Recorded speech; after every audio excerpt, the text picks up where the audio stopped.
এখন বর্ণালী নিয়ে আলোচনা করব। তো বর্ণালী আলোচনা করতে গেলে আমাদের প্রিজম সম্পর্কে ধারণা থাকতে হবে। তোমরা জানো প্রিজম দেখতে কেমন, তাই না? ধরে নাও প্রিজম এটা একটা প্রিজম। এই প্রিজমের উপর যদি আমি একটা সাদা আলো ফেলি, সাদা আলো কোথায় পাবো? সেটা লাইট থেকে হতে পারে, সেটা সূর্য থেকে হতে পারে। এই সাদা আলো যদি ফেলি তাহলে কিন্তু দেখো এই কয়েকটা অংশে কিন্তু ভাগ হয়ে যাচ্ছে, যেখানে আমরা বেগুনি, নীল, আসমানি, হলুদ, এই সবুজ, হলুদ, কমলা, লাল ইত্যাদি কালার পাচ্ছি। এই পুরো কালারের সমাহার যেটা, সমষ্টি যেটা, সেটাই কিন্তু মূলত বর্ণালী। আর বর্ণালী মাপক যন্ত্রকে মানুষ বলে স্পেকট্রোমিটার। এই যন্ত্রটার নাম কি তাহলে? স্পেকট্রোমিটার। আর এই স্পেকট্রোমিটার দুইটা অংশ নিয়ে গঠিত, একটা প্রিজম, এই যে দেখো প্রিজম, আর আরেকটা হচ্ছে ফটোগ্রাফিক প্লেট। এই যে আমি যে এখানে যে আলোগুলো ফেলবো, এখানে যে আলোগুলো আসতেছে, সাতটা আলো যে আসতেছে, আমি কোথায় ফেলবো? আমরা যখন ছবি আঁকি, ড্রয়িং করি, তখন কি একটা আমাদের কাগজের প্রয়োজন হয় না? বা আমরা যখন কোথাও লিখতে চাই, খাতার প্রয়োজন হয়। যখন আমরা ক্লাস নিতে যাই তখন আমাদের হোয়াইট বোর্ডের প্রয়োজন হয়, তাই না?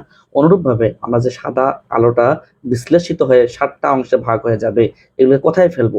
একটা প্লেটের মধ্যে ফেলবো, সেই প্লেটটাকে বলা হয় ফটোগ্রাফিক প্লেট। এই প্লেটের মধ্যেই ফেললে আমরা কিন্তু ওই সাতটা কালার পাবো, যেটাকে আমরা ভিবজি ইয়র বলি সংক্ষেপে, আর বাংলায় বলি বেনিয়া সহ কলা। বাংলা কি বলি? বেনি আসহ কলা। তাহলে এটা হচ্ছে বেগুনি, বে নি মানে নীল, তারপরে তোমার মানে আসমানি, মানে সবুজ, মানে হলুদ, মানে কমলা, মানে লাল। তাহলে ইংরেজিতে আমরা কি বলতেছি? বেগুনি, ভায়োলেট, ভি, নীল, ইন্ডিগো। আমরা সাধারণত ব্লু মানে নীল জানি, কিন্তু কিন্তু এখানে আমরা ব্লু মানে নীল জানবো না, ইন্ডিগো মানে নীল জানবো। ইন্ডিগো মানে নীল, এটাকে বেগুনি নীলও বলা যায়, ঠিক আছে? একটু বেগুনি নীল টাইপের এই ইন্ডিগোটা। ওই যে নীল চাষ যে হইতো না, সেখান থেকে ইন্ডিগো শব্দটা আসছে কিন্তু, ঠিক আছে? এটা নিয়ে অনেক কাহিনী আছে, পরে তোমরা জানতে পারবা। আসমান এটাকে আমরা ব্লু বলবো, ঠিক আছে? এটা উজ্জ্বল টাইপের। এটা কি টাইপের? ব্লুটা উজ্জ্বল টাইপের, আর ইন্ডিগোটা কিছুটা বেগুনি বা গাঢ় টাইপের কিছুটা। গ্রিন সবুজ, গ্রিন জি, হলুদ ইয়েলো ওয়াই, কমলা অরেঞ্জ ও, লাল রেড আর। বাংলায় পাচ্ছে বে নি আ সহ কলা, আর ইংরেজিতে পাচ্ছে ভি ভিআইবি জি ওয়াই ও আর, ভিজিওর। তাহলে আমরা এইভাবে সংক্ষেপে মাথায় রাখবো, বাংলাটা বেনি আসহ কলা, আর বাংলায় রাখবো, ইংলিশে রাখবো আমি ভিজিওর। এবং এখানে একটা কথা দেখো, আমি যত উপর থেকে নিচে আসতেছি, নিচে আসতেছি, তত কিন্তু ল্যামডা আমার হ্রাস পাচ্ছে, তত আমাদের কি পাচ্ছে? ল্যামডাটা হ্রাস পাচ্ছে, মানে তরঙ্গ দৈর্ঘ্য হ্রাস পাচ্ছে। তাহলে এই উদাহরণে আমাদের তরঙ্গ দৈর্ঘ্যটা আমাদের সবচেয়ে কার বেশি তাহলে? লালের বেশি। সবচেয়ে কম তাহলে কার? বেগুনি, বেগুনির, ভায়োলেটের কম। তাহলে যত উপর থেকে নিচে যাব, ওই যে ভিপ জি ইওর নিচ থেকে যাচ্ছে কিন্তু ভিপ জি ইওরটা, তাহলে উপর থেকে নিচে যখন আসবো আমি, তখন আমাদের ল্যামডার মানটা কমে যাবে, ঠিক আছে? এখন ল্যামডার মান যদি কমে যায় তাহলে শক্তি কি হবে? কারণ আমরা জানি E equal H C by lambda, E equal H C by lambda. তাহলে উপর থেকে নিচে গেলে আমাদের ল্যামডার মানটা কমে যাচ্ছে, তাহলে শক্তির মানটা বৃদ্ধি পাবে। তাহলে উপর থেকে নিচে গেলে ল্যামডার মান যদি কমে যায়, তাহলে কিন্তু নিচ তোমার ল্যামডার মান কমে যাচ্ছে, তাহলে শক্তি বৃদ্ধি পাবে। আমি লিখতে পারি এখানে, তাহলে এখানে কি হবে? ইটা বৃদ্ধি পাবে, ইটা বৃদ্ধি পাবে। তাহলে উপর থেকে নিচে গেলে ল্যামডা আমার কমে যাবে, ই আমাদের বৃদ্ধি পাবে, তরঙ্গ দৈর্ঘ্য কমে যাবে, শক্তি আমাদের বৃদ্ধি পাবে। তাহলে যতটুকু বোঝা গেল, আমাদের এই যে বর্ণালীটা আলোচনা করতেছি, এটা আলোচনা করার জন্য, এই বর্ণালীটা মাপার জন্য একটা যন্ত্র লাগবে, যার নাম স্পেকট্রোমিটার, যন্ত্রটার নাম। এবং এটা দুইটা অংশ নিয়ে গঠিত, একটা হচ্ছে প্রিজম আর একটা হচ্ছে ফটোগ্রাফিক প্লেট। প্রিজম হচ্ছে এটা, প্রিজম তুমি জানো একটা কাচের জিনিস, কাঁচ মানে বিভিন্ন রকম উপাদান থাকতে পারে, সিলিকন টিলিকন থাকতে পারে। তারপর এখানে একটা প্লেট থাকে, ফটোগ্রাফিক প্লেট থাকে। এই দুইটা নিয়ে কিন্তু স্পেকট্রোমিটারটা গঠিত। আমরা কিন্তু এগুলো এমসিকিউর জন্য মাথায় রাখবো। আমরা যদি আমরা যদি এই ছবিটার দিকে তাকাই, তাহলে কিন্তু আরো আমরা ক্লিয়ার বুঝতে পারবো। এই যে সাদা আলো, সাদা আলো কোথায় পাবো? সূর্য থেকে পাবো, লাইট থেকে পাবো। কোনো সাদা আলো কিন্তু এখানে আসতেছে, এখানে এসে প্রিজমে পড়তেছে, প্রিজমে পরে সাতটা অংশে ভাগ হয়ে যাচ্ছে। এবং এই যে সাতটা অংশ ভাগ হয়ে যাচ্ছে, এই কালারের যে সমষ্টি সমাহার, এটাকে আমরা বলতেছি বর্ণালী, নিরবিচ্ছিন্ন বর্ণালী বা বর্ণালী বলতেছি কিন্তু আমরা, ঠিক আছে? এটাকে বিচ্ছিন্ন বর্ণালীও বলা যায়। আশা করি চিত্রটা দেখে আমরা বুঝতে পারছি। তবে এখানে একটা আমার কথা আছে, সেটা কথাটা কি? তুমি জানো যে আমাদের আমি একটু এইখানে দেখাই তোমাকে, তাহলে ভালো হবে। এই যে এখানে যে পরিবেশ প্রতিসরণাঙ্ক, এই মিউ এর মান কিন্তু আমাদের বাতাসের মিউ এর মান আমরা জানি 1, আর প্রিজমের প্রতিসরণাঙ্ক মিউ এর মান কিন্তু 1.5। তাহলে প্রতিসরণাঙ্ক কিন্তু আমাদের এই যে বাতাসে বায়ুতে 1, প্রিজমে কিন্তু 1.5। আমরা এইখানেও তো বাতাস পাবো, পাবো না? তাহলে এইখানেও মিউ এর মান কিন্তু আমরা 1 পাবো। তাহলে দেখো দুইজনেরই মিউ এর মান সমান, কিন্তু প্রিজমের একটু বেশি। তাহলে প্রিজমে যদি আসে 1, মানে একটা, মানে 7টা আলোয় একটা লাইন বরাবর আসে, তাহলে এখানে আবার 7টা অংশে ভাগ হয়ে গেল কেন? এটা একটা প্রশ্ন। তুমি জানো এই যে ভাগ হওয়া বিষয়গুলো 7টা অংশে ভাগ হয়ে যাচ্ছে, এটা প্রতিসরণাঙ্কের উপর ডিপেন্ড করে। কিসের উপর ডিপেন্ড করে? মিউ এর উপর ডিপেন্ড করে। আমরা যখন এখানে সাদা আলোটা আসতেছিল, আমাদের অনেক দূর থেকে আসতেছিল, এবং অনেক দূর থেকে আসতেছিল, কোনোখানে একই বেগে আসতেছিল, তাই যার কারণে একটা লাইন বরাবর আসছিল। যেই মুহূর্তে আমার এখানে আসলো, সেই মুহূর্তে আমাদের কিন্তু এই যে এর প্রতিসরণাঙ্ক বেশি থাকার কারণে তখন এগুলা, কেউ এইখানে আসতে সময় লাগতেছে একটু বেশি, কারো এখানে আসতে একটু তাড়াতাড়ি আসলো, কেউ হয়তো একটু আরো তাড়াতাড়ি আসলো। অর্থাৎ আমি যেটা বলতে চাচ্ছি সেটা হচ্ছে, এই অংশটুকু পর্যন্ত তারা স্বাভাবিকভাবেই আসছে, অনেক দূর থেকেই আসছে, এবং এই যে আশেপাশে পরিবেশ আছে, বায়ু আছে, তাদের প্রতিসরণাঙ্ক কিন্তু 1 বা সমান ছিল সব ইয়ার জন্য। তুমি জানো সাদা আলো 7টা অংশে বিভক্ত, বললাম না আমি? লাল, কমলা, হলুদ, বেগুনি ইত্যাদি ইত্যাদি। তাদের প্রত্যেকেরই কিন্তু তরঙ্গ দৈর্ঘ্যগুলো ভিন্ন, কিন্তু একই বেগে তারা আসতেছিল, যেহেতু তাদের প্রতিসরণাঙ্ক এই পরিবেশে সমান, মানে 1, একই বেগে আসতেছিল। বাট এই পয়েন্টে এসে তারা কিন্তু ভাগ হয়ে যায়। এই পয়েন্টে এসে তাদের গতিবেগটা কমে যায়। এই পয়েন্টে এসে এই পয়েন্টে এসে তাদের গতিবেগ ভিটা কমে যায়, গতিবেগ কমে যায়। আর এই কারণে এই যে পরিবেশে, এটা তাদের গতিবেগটা কিন্তু সবার জন্যই সমান থাকে, সবার জন্যই সমান থাকে। এই গতিবেগটা কমে যাওয়ার কারণ কি? এখানে প্রতিসরণাঙ্ক বেশি, গতিবেগটা কমে যাওয়ার কারণে তখন এই যে এখানে আসলো 7টা আলো একটা লাইন হিসেবেই, তখন এরা যেহেতু তাদের তরঙ্গ দৈর্ঘ্য ভিন্ন ভিন্ন, তারা কেউ তাড়াতাড়ি এখানে পৌঁছলো এই এই জায়গাতে, কেউ একটু সময় নিল, কেউ আরো একটু সময় নিল, কেউ আরো তাড়াতাড়ি আসলো। অর্থাৎ তাদের এখানে গতিবেগের একটা পার্থক্য পাওয়া যায় এই জায়গাতে এসে, যার কারণে এখান থেকে যে বিশ্লেষিত হয়ে যায়, কেউ আগে তাড়াতাড়ি বের হয়ে যায়, কেউ একটু সময় নেয়। কারণ এখানে যে তাড়াতাড়ি পৌঁছবে সেই তো তাড়াতাড়ি বের হয়ে যাবে, তাই না? মনে করো এখানে লাল আলোটা এখানে তাড়াতাড়ি আসলো, হলুদ আলোটা একটু পরে আসলো, লালটা ওইদিকে চলে যাবে তাড়াতাড়ি, হলুদটা একটু পরে যাবে। তাহলে এই জায়গাতে একটু গন্ডগোলটা আছে। এখানে গতিবেগটা একটু ভিন্ন রকম হয়, গতিবেগটা কমে যায়, এবং এখানে যার তরঙ্গ দৈর্ঘ্য বেশি সে তাড়াতাড়ি চলে আসবে। তরঙ্গ দৈর্ঘ্য চলে আসার কারণে তোমার আমরা জানি যে লালের তরঙ্গ দৈর্ঘ্য বেশি, বেগুনি সবচেয়ে কম। তাই লালটা তাড়াতাড়ি এই জায়গাতে চলে আসবে। এইখান থেকে এইখানে, এইখান থেকে এইখানে লালটা তাড়াতাড়ি চলে আসবে। তাড়াতাড়ি চলে আসার পর তাড়াতাড়ি সে বের হয়ে আসবে। তারপরে তোমার কমলাটা এরপরে আসবে, তারপরে কমলাটা এখান থেকে বের হয়ে যাবে। তাহলে এদের তরঙ্গ দৈর্ঘ্যগুলো কম বেশির কারণে এই জায়গাতে আসতে কারো কম বা বেশি সময় লাগতেছে। তারপর যে আগে আসবে সে আগে বাইরে বের হয়ে চলে যাবে। কথা বুঝতে পারছো? তাহলে এরপরে আমরা এখানে ভিপজি ইয়ার বা এই কালার গুলো দেখতে পাচ্ছি। কোথায় দেখতে পাচ্ছি? ফটোগ্রাফিক প্লেটে দেখতে পাচ্ছি। কথা বুঝতে পারছো তাহলে ঘটনাটা কি ঘটতেছে? তাহলে এটা এই পুরো এই জিনিসটাকে আমরা বলতেছি বর্ণালী। আমরা সামনে বর্ণালীর প্রকারভেদ নিয়ে বিস্তারিত আলোচনা করব। কথা বুঝতে পারতেছো? তারপরে আবারও যেটা আমি বলতে চাচ্ছি সেটা হচ্ছে, আমরা যত উপর থেকে নিচে যাব, অর্থাৎ আর থেকে ভি পর্যন্ত, লাল থেকে বেগুনি পর্যন্ত যত আমরা উপর থেকে নিচে যাব, তত আমাদের ল্যামডার মানটা কমে যাবে, কিন্তু ই এর মানটা বৃদ্ধি পাবে। ই এর মানটা বৃদ্ধি পাবে। কারণ কি? ল্যামডা আর ই এর মধ্যে সমানুপাতিক, এই ব্যস্তানুপাতিক সম্পর্ক। ল্যামডা যদি কমে যায়, এই যে ল্যামডা যদি কমে যায়, তাহলে শক্তিটা বৃদ্ধি পাবে। কথা বুঝতে পারছো? প্রত্যেকটা কালারের নির্দিষ্ট যেমন তরঙ্গ দৈর্ঘ্য আছে, তাদের নিজস্ব কিন্তু শক্তিও আছে। এটা তোমার মাথায় রাখতে হবে। কেন? এই যে বললাম, তাদের প্রত্যেকের যদি তরঙ্গ দৈর্ঘ্য থাকে, তাহলে নিশ্চয়ই প্রত্যেকের একটা এনার্জি থাকবে। তবে যার তরঙ্গ দৈর্ঘ্য কম তার শক্তি বেশি, যার তরঙ্গ দৈর্ঘ্য বেশি তার শক্তি কম। কথা বুঝতে পারছো? এখন কথা হচ্ছে যে আমাদের রংধনু তো আমরা দেখছি, দেখো নাই? রংধনুর মধ্যেও কিন্তু আমরা বর্ণালী দেখতে পাই, এবং সেটা হচ্ছে নিরবিচ্ছিন্ন বর্ণালী। কি বর্ণালী? নিরবিচ্ছিন্ন বর্ণালী। রংধনুর মধ্যেও আমরা নিরবিচ্ছিন্ন বর্ণালী দেখতে পাই। আমরা যদি এই ছবিটার দিকে তাকাই, তাহলে আশা করা যায় দেখতে পাচ্ছ কিছুটা। এই যে দেখো, এই যে আমাদের বর্ষাকালে অনেক সময় দেখা যায় যে বর্ণালী সৃষ্টি হচ্ছে, এই যে এরকম দেখা পাচ্ছি আমরা, তাই না? তো এইটা কেন সৃষ্টি হয়? এই বর্ণালীটা কেন সৃষ্টি হয়? তো এটা সৃষ্টি হয় কেন, এটা জানার জন্য তোমাকে একটু জানতে হবে মেঘ সম্পর্কে জানতে হবে। এই যে দেখো মেঘ, এটা কিন্তু মেঘ, হ্যাঁ? তো মেঘের আশেপাশে তোমার বাতাস থাকতে পারে, তাই না? এই মেঘের প্রতিসরণাঙ্ক এবং বাতাসের প্রতিসরণাঙ্ক, এটা বাতাস ধরলাম, এটা এই অংশটুকু মেঘ ধরলাম আমি। তাহলে মেঘের প্রতিসরণাঙ্ক এবং বাতাসের প্রতিসরণাঙ্ক প্রায় অনেক সময় সেম থাকে। যখনই এদের প্রতিসরণাঙ্ক ভিন্ন থাকে, মানে একটু ডিফারেন্ট হয়ে যায়, তখনই কিন্তু আমাদের বর্ণালীটা, মানে তোমার এই যে কি বলে রংধনুটা, রেইনবোটা সৃষ্টি হয়।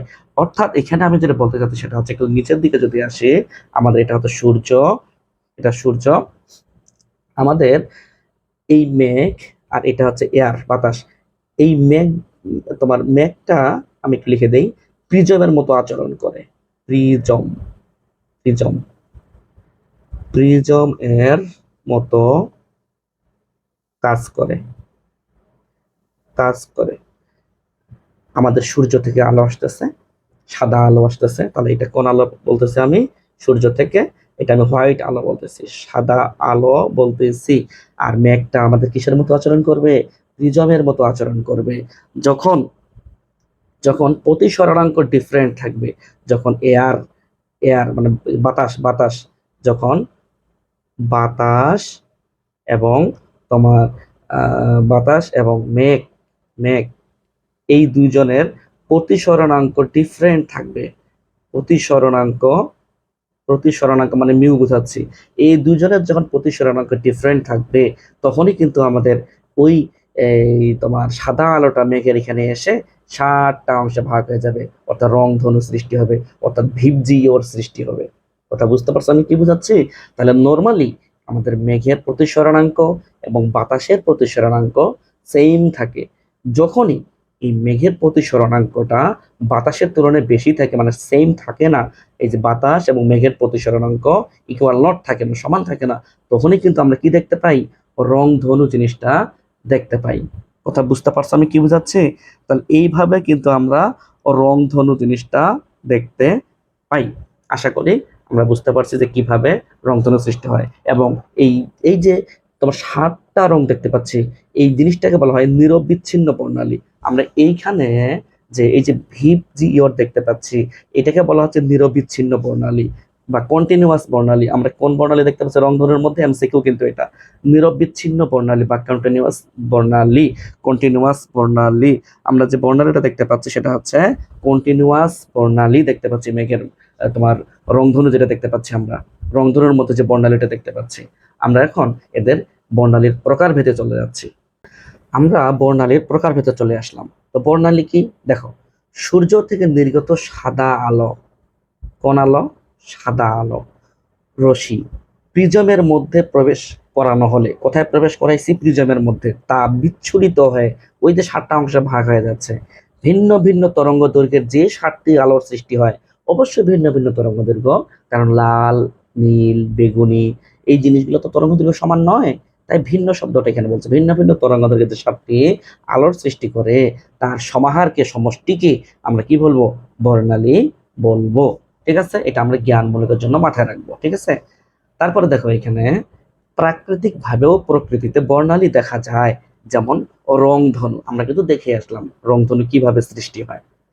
তারপরে আমরা জেনে আসলাম বর্ণালী মাপক যন্ত্রের নাম। বর্ণালী মাপক যন্ত্রের নাম স্পেকট্রোমিটার। স্পেকট্রোমিটার বাংলা নাম এটা, ইংলিশ নাম এটা স্পেকট্রোমিটার। আলো বিচ্ছুরণের জন্য একটি প্রিজম, একটি প্রিজম এবং একটি বর্ণালী রেকর্ড এর জন্য একটি ফটোগ্রাফিক প্লেট লাগে, প্লেট থাকে। জি, আমরা কিন্তু এটা দেখেই আসলাম যে স্পেকট্রোমিটারটা 2টা অংশ নিয়ে গঠিত, একটা প্রিজম আর একটা হচ্ছে ফটোগ্রাফিক প্লেট। একটা কি? একটা প্রিজম আর একটা হচ্ছে ফটোগ্রাফিক প্লেট। এই দুইটা নিয়েই কিন্তু আমরা স্পেকট্রোমিটার বা বর্ণালী মাপক যন্ত্র বা 2টা অংশে ভাগ করতে পারি। আচ্ছা, বর্ণালীর ফটোগ্রাফকে বর্ণালী থেকে যে একটা গ্রাফ পাচ্ছি আমরা বা যে কালার সমষ্টিটা পাচ্ছি এটাকে মানুষ বলে স্পেকট্রোগ্রাফ। বর্ণালীর ফটোগ্রাফকে কি বলে মানুষ? স্পেকট্রোফটোগ্রাফ বলে। আমরা এমসিকিউ এর জন্য এটা কষ্ট করে মাথা রাখার চেষ্টা করব। ঠিক আছে, বর্ণালীর ফটোগ্রাফকে মানুষ কি বলে? স্পেকট্রোগ্রাফ বলে। আমরা একটু প্রকারভেদের দিকে চলে আসি। প্রকারভেদ দেখো, উৎপত্তি বা বৈশিষ্ট্যের উপর ভিত্তি করে দুই প্রকার আমরা বলবো। একটা হচ্ছে শোষণ বর্ণালী, ইংলিশ নামটা কাজে লাগবে absorption spectrometer spectrum, absorption spectrum. এবং এটা দেখতে কেমন? অনুজ্জ্বল বা কালো। কেন অনুজ্জ্বল কালো আমরা সামনে আলোচনা করব। দুই নাম্বার বিকিরণ বা বিচ্ছুরণ বর্ণালী, এটা হচ্ছে এমিশন স্পেকট্রাম। এটা দেখতে কেমন? উজ্জ্বল টাইপের। এটা উজ্জ্বল টাইপের, এটা একটু মাথায় রাখবো আমরা। ঠিক আছে, তারপরে দেখো পদার্থের গঠনের উপর ভিত্তি করে তিন প্রকার বলবো আমরা। কার উপর ভিত্তি করে? গঠনের উপর ভিত্তি করে। কার? পদার্থের গঠনের উপর ভিত্তি করে। কি কি? এক, পারমাণবিক বা রেখা বর্ণালী। পারমাণবিক বা রেখা বর্ণালী, যেটাকে মানুষ অ্যাটমিক অথবা লাইন স্পেকট্রাম বলতেছি আমরা। অ্যাটমিক বা লাইন স্পেকট্রাম বলতেছি। তারপরে দেখো, এই পারমাণবিক বা রেখা বর্ণালী দ্বারা আমরা মৌল শনাক্তকরণ করতে পারি। তাহলে পারমাণবিক বা রেখা বর্ণালী মৌল শনাক্তকরণের উৎকৃষ্ট একটা পদ্ধতি। পারমাণবিক বা রেখা বর্ণালীকে আমরা দুইটা অংশে ভাগ করতে পারি। একটা হচ্ছে শোষণ বর্ণালী, যেটা আমরা পরে পরে আসলাম, অ্যাবজর্পশন স্পেকট্রাম। আর একটা হচ্ছে বিকিরণ বর্ণালী, যেটা হচ্ছে এমিশন স্পেকট্রাম। আচ্ছা, একটা কথা মাথায় রাখো, এখানে যে বললাম পারমাণবিক বা রেখা বর্ণালী, এই রেখা বর্ণালীটা কার জন্য প্রযোজ্য জানো? রেখা বর্ণালীটা মৌলের জন্য প্রযোজ্য। মৌলের বা পরমাণুর জন্য, মৌলের জন্য প্রযোজ্য। এই বর্ণালীটা আমরা মৌলের জন্য করি। আর আরেকটা তোমাকে দেখাচ্ছি। আমি কি বললাম? পদার্থের গঠনের উপর ভিত্তি করে তিন প্রকার। এক বলছি আমি পারমাণবিক বা রেখা বর্ণালী। দুই নাম্বার বলতেছি আমি, দেখো, আণবিক বা গুচ্ছ বর্ণালী। আণবিক বা গুচ্ছ বর্ণালীকে মানুষ মলিকুলার অথবা ব্যান্ড স্পেকট্রাম বলে। তাহলে আণবিক বা গুচ্ছটাকে ব্যান্ড বা গুচ্ছ বর্ণালী বলে। তাহলে আণবিক বা গুচ্ছটাকে আমরা ব্যান্ড বলতেছি। এটা কিন্তু যৌগের ক্ষেত্রে প্রযোজ্য। এটা কার জন্য প্রযোজ্য? যৌগের ক্ষেত্রে প্রযোজ্য। যৌগের ক্ষেত্রে প্রযোজ্য। তাহলে রেখা বর্ণালী কার জন্য প্রযোজ্য বলতো? রেখা বর্ণালী হচ্ছে, এই যে দেখো কোথায় গেল, এই যে রেখা বর্ণালী হচ্ছে মৌলের জন্য প্রযোজ্য। আর তোমার ব্যান্ড বর্ণালী কার জন্য প্রযোজ্য? যৌগের জন্য প্রযোজ্য। কথা বুঝতে পারছো? তারপরে এখানে আসো, 3 নম্বর পয়েন্ট। 3 নম্বর পয়েন্টে কি বলছি আমি? 3 নম্বর পয়েন্টে যেটা বলছি সেটা হচ্ছে নিরবিচ্ছিন্ন বর্ণালী বা কন্টিনিউয়াস স্পেকট্রাম। আমরা কিন্তু রংধনুতে এই কন্টিনিউয়াস স্পেকট্রামটা দেখে আসলাম না? অত্যাধিক তাপমাত্রায় কোনো উচ্চ আণবিক ভর বিশিষ্ট যৌগের ক্ষেত্রে এই জিনিসটা দেখা যায়। এখানে একটা কথা লিখছি বিশেষ দ্রষ্টব্য দিয়ে। এখানে একটা বিশেষ দ্রষ্টব্য দিয়ে আমি কথা লিখছি, তোমাকে একটু মাথায় রাখতে হবে কথাটা। কি কথা? তাকাও একটু। যদি বর্ণালী কত প্রকার এটা চায়, কোনো নাম উল্লেখ করেনি, গঠনের উপর ভিত্তি করে না বৈশিষ্ট্যের উপর ভিত্তি করে, তাহলে আমরা বুঝবো আমাকে শ্বসন বর্ণালী বুঝাচ্ছে। আমাকে কি বুঝাচ্ছে? শ্বসন বর্ণালী বুঝাচ্ছে আর বিকিরণ বর্ণালী বুঝাচ্ছে। অর্থাৎ দুই প্রকার বুঝাচ্ছে। ঠিক আছে, যদি কোনোটাই উল্লেখ না থাকে, উৎপত্তি বা বৈশিষ্ট্য বা তোমার গঠন, তাহলে আমরা বলবো বর্ণালী প্রকারভেদ দুইটাই বুঝাচ্ছে আমাকে, একটা শ্বসন বর্ণালী আর একটা বিকিরণ বর্ণালী। আশা করি তুমি বুঝতে পারছো আমি কি বুঝাচ্ছি। এরপরে আসো, আণবিক বর্ণালী বিভিন্ন প্রকারের হয়, এটা আমরা জানবো, তবে এটা খুব বেশি ইম্পর্টেন্ট না। তোমরা চাইলে এটা স্কিপও করতে পারো। তোমরা চাইলে এটা কি স্কিপও করতে পারো, তবে পড়লে ভালো, অ্যাডমিশনে কাজে লাগতে পারে। বলা তো যায় না, কখন আটকে দিতে পারে। তাহলে আণবিক বর্ণালী বিভিন্ন প্রকারের হতে পারে। এক, মাইক্রোওয়েভ বা আবর্তন। এটা কিভাবে তৈরি হয়? অণুর সামগ্রিক আবর্তন শক্তির পরিবর্তনে ঘটে।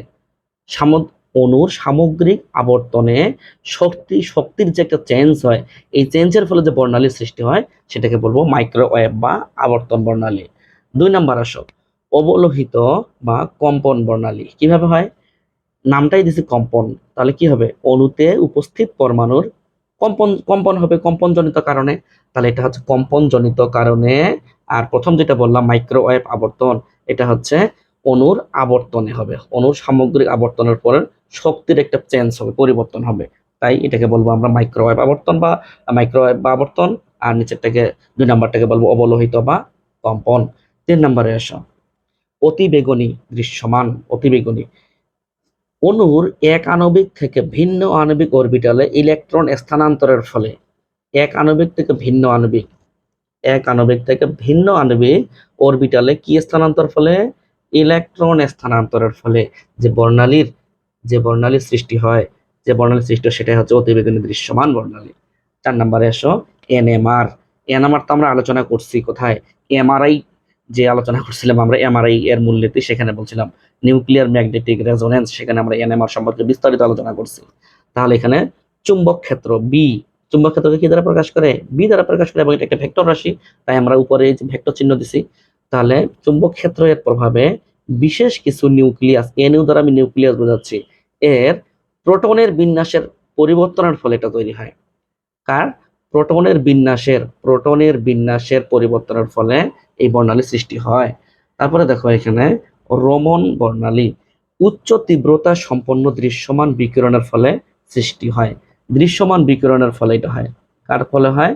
দৃশ্যমান বিকিরণের ফলে এটা তৈরি হয়। তারপরে 6 নম্বরে আসো ইএসআর, ইলেকট্রন স্পিন রেজোনেন্স। চৌম্বক ক্ষেত্র প্রয়োগ করলে এই বর্ণালী তোমার সৃষ্টি হয়, চুম্বক ক্ষেত্র যদি প্রয়োগ করা যায়। আরেকটা আছে ভর আণবিক বর্ণালী। এটা কি? ব্যান্ডের পরিবর্তে রেখা বর্ণালী যখন হয়, ব্যান্ডের পরিবর্তে যখন রেখার সৃষ্টি হয়, তখন যে বর্ণালীর সৃষ্টি হয় সেটা কিন্তু আমরা ভর বর্ণালী বলতে পারি, ভর আণবিক বর্ণালী বলতে পারি। তারপর এখানে আসো মশবার আণবিক বর্ণালী। গামা রশ্মির, এটা কিন্তু গামা বোঝাচ্ছে, আমি এটা গামা বোঝাচ্ছে, বুঝে নিও। গামা রশ্মির বিকিরণের ফলে যে বর্ণালীর সৃষ্টি হয় সেটা হচ্ছে মশবার বর্ণালী। এটা আমরা পড়বো কিভাবে? নিচের কোনটি আণবিক বর্ণালীর প্রকারভেদ নয়, বা নিচের কোনটি আণবিক বর্ণালী নয়। তাই আমাদের এই যে হেডলাইন গুলো অন্তত পক্ষে পড়া উচিত। হেডলাইন গুলো যখন মুখস্থ হবে তখন আমরা পাশের একটা দুইটা লাইন করে মনে রাখার চেষ্টা করব। তবে এমসিকিউ আসবে এরকম করে, নিচের কোনটি আণবিক বর্ণালী নয় বা হয়, এরকম করে প্রশ্ন আসবে। কথা বুঝতে পারছো? তাহলে আমরা এইভাবে আমরা এই বিষয়গুলো মাথায় রাখার চেষ্টা করব। আমরা আবারও প্রিজমে চলে আসলাম। আমরা কি করছিলাম? প্রিজমের মধ্যে যখন সাদা আলো দিছিলাম তখন ভিজিওর পাইছিলাম। তুমি জানো প্রিজম একটা কাচের তৈরি জিনিস। প্রিজমের মধ্যে তোমার বিভিন্ন রকম মৌল থাকতে পারে, সিলিকন টেলিকন থাকতে পারে, ইত্যাদি ইত্যাদি থাকতে পারে। কি থাকতেছে আমি বলতেছি না, থাকতে পারে কিছু একটা। তো ধরে নিলাম প্রিজমের মধ্যে সিলিকন পরমাণু আছে। তো পরমাণুকে ভাঙলে আমরা তিনটা জিনিস পাই, ইলেকট্রন, প্রোটন, নিউট্রন। তার আগে বলে নিই প্রিজমটা তুমি আঁকবা কিভাবে। প্রিজম তো অনেক প্রকারের হয়, আমরা প্রিজম আঁকার সহজ একটা পদ্ধতি বলে দিচ্ছি। প্রথমে তুমি এইরকম করে একটা প্রিজম আঁকবা আগে। এটা তো আঁকতে পারবা তাই না? এটা তো আঁকতে পারবা। এরপরে আমি এর পিছনে আরো একটা প্রিজম আঁকবো, এর পিছনে আরো একটা প্রিজম আঁকবো। তাহলে দুইটা প্রিজম কিন্তু আঁকছি। দুইটা প্রিজম আঁকার পরে আমি এটাকে জয়েন্ট লাগাই দেবো। দেখো এটা কিন্তু আমি জয়েন্ট লাগাই দিছি, একটু ভালো করে আঁকবা তুমি, স্কেল দিয়ে ভালো করে লাগাই দিছি। এবং এইটাকেও তুমি এই পাশে জয়েন্ট লাগাই দিবা, এই পাশে। তারপরে এই যে এই অংশটা তুমি এইভাবে লাগাই দিবা। তুমি স্কেল দিয়ে আঁকবো ভালো করে, তাহলে সুন্দর করে আঁকতে পারবা। এইভাবে কিন্তু আমরা প্রিজম আঁকতে পারি, সুন্দর করে প্রিজম আঁকতে পারি। ঠিক আছে? আচ্ছা, এখন আমি আবারও বলতেছি, সাদা আলো তো আমরা ফেললাম, ফেলে তো এখানে কি কি কারণে ভাগ হয়েছে আমরা তো আলোচনা করেই আসলাম, তাই না? তাহলে এখানে প্রিজমের মধ্যে বিভিন্ন রকম পরমাণু থাকতে পারে। আমরা একটা পরমাণু নিয়ে কাজ করব। একটা কথা চিন্তা করো তো, আমরা যখন ওই যে আলফা কণা বিচ্ছুরণ পরীক্ষা আলোচনা করছিলাম, দেখো তো এখানে একটা সোনার পাত নিছিলা তুমি, এখানে একটা জিঙ্ক সালফাইডের পর্দা নিছিলা, তারপরে তোমার এখান থেকে আলফা কণা তুমি প্রকাশ ইয়া করছিলে, মানে পাঠাচ্ছিলা না? তারপর যখন তুমি কাজ করছিলে যে এত বড় জিনিস নিয়ে তো আমি কাজ করতে পারবো না, এই যে সোনার মধ্যে, গোল্ডের মধ্যে একটা পরমাণু নিয়ে কাজ করছিলে তুমি, দেখো তো মনে আছে কিনা? তুমি তো অবশ্যই পড়ছো। একটা পরমাণু, সোনার মধ্যে অসংখ্য কোটি কোটি গোল্ডের পরমাণু আছে, আমি একটা পরমাণু নিছিলাম সেই সময় ওই যে আলফা কণা বিচ্ছুরণ পরীক্ষার এখানে। তারপরে আমি এইভাবে কাজ করছিলাম, এখান থেকে আলফা কণা বিচ্ছুরণ করছিলাম আমি। মনে আছে কি বিষয়টা? অনুরূপ ভাবে এইখানেও আমি অসংখ্য যে পরমাণু আছে, আমি একটা পরমাণু নিয়ে কাজ করব। তাকাও তো এখানে, এই ছবিটার দিকে তাকাও একটু। আমি এখানে একটা পরমাণু কল্পনা করছি, দেখো এটা কার পরমাণু? প্রিজমের একটা পরমাণু। দেখো প্রিজমের মধ্যে উপস্থিত একটি পরমাণু দেখানো হয়েছে এখানে। আমি সাদা আলো ফেলবো, ভালো কথা। সাদা আলো ফেলে পরমাণুর মধ্যে যে ইলেকট্রন আছে, এই ইলেকট্রন ওই আলোটাকে শোষণ করতে পারে। ইলেকট্রনকে শোষণ করতে পারে না, ওই আলোটাকে, শক্তিটা শোষণ করতে পারে না। এখানে তো সাদা আলোটা তরঙ্গ আকারে আসতেছে, তা তরঙ্গ আকারে আসুক, সমস্যা কি? তো আমরা তো এইটুকু জানি, E equal hc by lambda. যখন তরঙ্গ আকার আসছে তার তো একটা শক্তিও আছে অবশ্যই, সেই এনার্জিটা সে অ্যাবজর্ব করে শোষণ করে নেয়। শোষণ করার ফলে আমরা এখানে একটা বর্ণালী পাবো। কিভাবে বর্ণালী পাবো দেখো, আমাদের কিছুক্ষণ আগে যেটা বললাম, দেখো তো এখানে সাদা আলো উপর, সাদা আলো আসলো প্রিজমের উপর, এবং আমরা এখানে লিখে দিলাম সুন্দর করে, খাতা কলম আমাদের স্বাধীনতা আছে, লিখে দিলাম ভি জি ইয়র। বাস্তবে যখন তুমি প্র্যাকটিক্যাল করতে যাবা তখন কিন্তু এই পুরো 7টা আলোই তুমি কিন্তু দেখতে পাবা না, সাদা আলো দেখতে পাবা না। এখানে কিন্তু কিছু কালার মিসিং পাবা, তুমি দেখতে পাবা না কিছু কালার। যেমনটা আমরা এই ছবিটার দিকে আবারও আসি, আমরা যখন সাদা আলো ফেলতেছি, এই পরমাণুটার মধ্যে যে ইলেকট্রনটা আছে, এই ইলেকট্রনটা সাদা আলোটাকে কিছু সাদা আলো তো 7টা অংশ, 7টা বর্ণ থাকে তাই না, 7টা বর্ণ। তো কোনো একটা বর্ণকে সে শোষণ করে নেবে। ধরেই নিলাম সে তোমার গ্রিনটাকে শোষণ করে নিচ্ছে। কাকে শোষণ করে নিচ্ছে? সবুজটাকে শোষণ করে নিচ্ছে। শোষণের ফলে এখানে একটা বর্ণালী পাবো। দেখো তো, আমি এখানে VIBZYOR, আমি কিন্তু জিটাকে ব্ল্যাক করে দিছি, কালো কালো করে জিটাকে কিন্তু আমি ব্ল্যাক করে দিছি। এখানে আমি বুঝাচ্ছি এখানে যে জি যে আসতেছিল ওইখান থেকে যে সাদা আলো আসতেছিল, গ্রিনের শক্তিটাকে সে এই ইলেকট্রনটা শোষণ করে নিছে, এর ফলে যে বর্ণালী সৃষ্টি হয়েছে এটাকে আমরা বলবো শোষণ বর্ণালী। তাহলে এখানে একটা কিন্তু ব্ল্যাক দাগ দেখতে পাচ্ছি আমি, এই ব্ল্যাক দাগ আমাকে নির্দেশ করে যে আমাদের ওই যে ইলেকট্রনটা গ্রিন কালারটাকে শোষণ করে নিছে। এর মানে এই না গ্রিনটাকে সবসময় শোষণ করবে, আমাদের ভায়োলেটটাকে তোমার বেগুনিটাকে শোষণ করতে পারে, ইন্ডিগোটাকে শোষণ করতে পারে। কথার কথা, আলহামদুলিল্লাহ, মনে করো ভায়োলেট এবং ইন্ডিগো দুইটাই এই ইলেকট্রনটা শোষণ করে নিচ্ছে, তাহলে কিন্তু দুইটা ব্ল্যাক হবে, দুইটা ব্ল্যাক হবে। আমরা কোনো এক সময় বলছিলাম যে শ্বসন প্রণালী হচ্ছে ব্ল্যাক টাইপের অনুজ্জ্বল টাইপের, কথা বুঝতে পারছো? তাহলে এখানে কিন্তু ব্ল্যাক। কথার কথা, যদি অরেঞ্জের শক্তিটাও এই ইলেকট্রনটা শোষণ করে নিত তাহলে অরেঞ্জটাও আমরা ব্ল্যাক করে দিতাম, কথা বুঝতে পারছো? আচ্ছা, ভালো কথা, শোষণ করলো, ভালো কথা। এখন শোষণ করে কি হবে? নিলস বোর আমাদের কি বলছে বলতো, ইলেকট্রন যখন শোষণ করে, শক্তি শোষণ করে, তখন লাফ দিয়ে কোথায় যায়? তার উপরে শক্তি স্তরে যায় না? উপরে শক্তি স্তরে গেছে। এখন যদি সবসময় তো সাদা আলো থাকবে না আমাদের তো সাদা আলো তো সবসময় থাকবে না। এই সাদা আলো যখন থাকবে না, মানে এই সূর্য থেকে যখন আলো আসবে না, তখন কিন্তু ওই ইলেকট্রনটা শক্তি শোষণ করে যে উপরে গেছিল, পরবর্তী স্টেপে সে স্টেবল হতে চাবে না, স্থায়িত্ব হতে চাবে না, তাই সে আবার সে পূর্বের জায়গায় ফিরে আসতে চাবে। আমরা জানি, আমরা কি জানি, আমরা যেটা জানি সেটা হচ্ছে এরকম। দেখো তো একটু এখানে দেখা যাচ্ছে কিনা, এই যে আরেকটা দেখ আঁকি আমি। আমাদের এটা কিন্তু নিউক্লিয়াস, মনে করো এটা নিউক্লিয়াস, এই ইলেকট্রনটা এই শক্তি স্তরে যাচ্ছে, এই শক্তি স্তরে যাচ্ছে, এটা হচ্ছে N1, এটা হচ্ছে N2। আবার শক্তি বিকিরণ করে সে নিচের দিকে আসতেছে। দেখো, আমাদের শোষিত বা বিকিরিত শক্তিকে আমরা কি দিয়ে প্রকাশ করতেছিলাম? ডেল্টা ই দিয়ে প্রকাশ করতেছিলাম, মনে আছে? শোষিত বা বিকিরিত শক্তিকে আমরা ডেল্টা ই দ্বারা প্রকাশ করতেছিলাম। তাহলে এখানে যদি ডেল্টা ই পরিমাণ শক্তি শোষণ করে সে লাফ দিয়ে উপরের দিকে যায়, তাহলে এবং বিকিরণ করে যদি তার পূর্বের অবস্থায় ফিরে আসে, তার ডেল্টা ই পরিমাণ শক্তি সে বিকিরণ করবে। কথার কথা, যদি বেশি বিকিরণ করে তাহলে কি হবে? তাহলে তার অন্য শক্তি স্তরে চলে আসবে, আরো যদি নিচে শক্তি স্তর থাকে। নর্মালি আমরা যেটা জানি, যে পরিমাণ শক্তি শোষণ করে তার বিপরীত পরিমাণ শক্তি বিকিরণ করে। তাহলে এই ছবিটার দিকে আবারও আসি, এই ইলেকট্রনটা যদি ডেল্টা ই পরিমাণ শক্তি শোষণ করে, তাহলে ডেল্টা ই পরিমাণ শক্তি বিকিরণ করবে, কথা বুঝতে পারছো? ডেল্টা ই পরিমাণ যদি শক্তি শোষণ করে, তাহলে ডেল্টা ই পরিমাণ শক্তি বিকিরণ করে পূর্বের অবস্থায় ফিরে আসবে। এর বেশি করলেই কিন্তু নিচের দিকে চলে আসবে, তো বেশি করবে না, ধরে না বেশি করতেছে না, পূর্বের অবস্থায় ফিরে আসতেছে। এবং এই যে পূর্বের অবস্থায় ফিরে আসতেছে, সে তো তরঙ্গ আকারে ফিরে আসবে। এখানে তো একটা তরঙ্গ পাবো আমি, তরঙ্গ ওয়েভ পাবো আমি, তাই না? এই তরঙ্গটা কি হইতে পারে? এটা যদি আমরা ফটোগ্রাফিক প্লেটটাতে ফেলি, তাহলে কিন্তু এখানে আমরা গ্রিনটাই পাবো। কেন? এখানে বলি, নিয়মটা হচ্ছে যেটা শোষণ করবে সেটাই সে ওই পাশে বিকিরণ করবে, যেটা শোষণ করবে। কথার কথা, যদি এখানে বেগুনিটা শোষণ করতো, ওইখানে কিন্তু বেগুনিটা শো করতো। তাহলে আমরা একটু যদি গবেষণা করে দেখি কি বুঝাচ্ছি বা কি বা বুঝলা তুমি। আমাদের এখানে গ্রিনটা শোষিত, সাদা আলো আসলো, গ্রিন শোষিত হইলো, বাকিগুলো এখানে আমরা দেখতে পাচ্ছি। এবং এর ফলে যে বর্ণালীটা হলো এটাকে আমরা অ্যাবজর্পশন স্পেকট্রাম বা তোমার শোষণ বর্ণালী বলতেছি। ঠিক আছে, এখন ইলেকট্রন শোষণ করার পর তো উপরের দিকে যাবে, আবার শক্তি যখন সাদা আলো এটা এই আলোটা যখন বন্ধ হয়ে যাবে তখন শক্তি বিকিরণ করে তার পূর্বের অবস্থায় ফিরে আসবে, পূর্বের অবস্থায় ফিরে আসবে, অর্থাৎ ডেল্টা এই পরিমাণ শক্তি শোষণ করলো, ডেল্টা এই পরিমাণ শক্তি বিকিরণ করবে, বিকিরণের ফলে একটা তরঙ্গ পাবো আমরা। এবং এটা দেখবো তোমার গ্রিন কালারের হচ্ছে। বাকিগুলো কেন হচ্ছে না, বাকিগুলো কেন কালো কালো লিখে দিছি, কারণ যেটা শোষিত করবে সেটাই সে ওইখানে শো করবে। তাহলে এখানে কথায় লিখে দেওয়া ভালো হবে, যেটা শোষণ করবে সেটাই সে বিকিরণ করবে। এটা আমরা যদি একটু নোট করে দেই, যেটা শোষণ করবে, শোষণ করবে সেটাই বিকিরণ করবে। সংক্ষেপে লিখে দিলাম, একটু বুঝে নিও, সেটাই বিকিরণ করবে।